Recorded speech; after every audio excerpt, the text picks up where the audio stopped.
Americans who are going through trials and tribulations that many people can't imagine.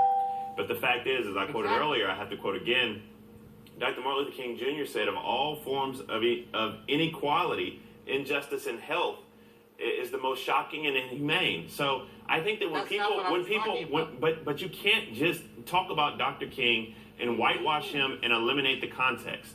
And that is what we're talking to you about, Jeffrey. You can't say it's the same tactic, but one was talking about taking away health care and one was talking about making sure that black citizens had equality under the law. You can't look at this in a vacuum. Mm-hmm. And even more importantly, I mean, I think that the level of political discourse that we have, and whether or not it comes from you or whether or not it comes from Sean Spicer or the President of the United States, is extremely low in this country right now.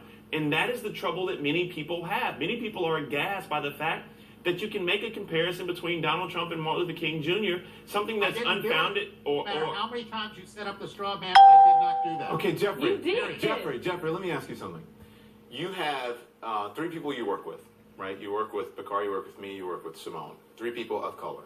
And Selena. Let me get the point out. We are telling you that comparison was insulting, and you're ignoring it. Don't you think you should take that into consideration, whether or not you're trying to make a point or not, even if it's to the point that if I offended you, I'm sorry.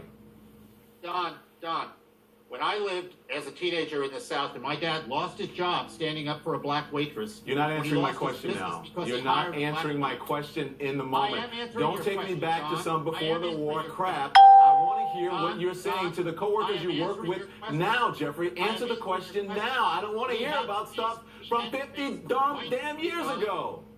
I want to hear now to the coworkers, to the people of color you work with on this network every single day who are offended by your remark. You're not listening to us. Don, come on. This isn't right. This is not moral. We don't judge people by color in this country. That is racist. It's wrong. Let me tell you something. Crazy if you think we don't judge people by color in this country. Every single day I walk out of my house, I am a black woman, Jeffrey. I don't have the luxury of saying I don't see color. Every single day I walk out of my house, someone sees me as a black woman. Regardless of how I see myself, I'm a black woman. Don is a black man. Bakari is a black man. You have the luxury of walking out of the house and just being in America. You don't have to think about it.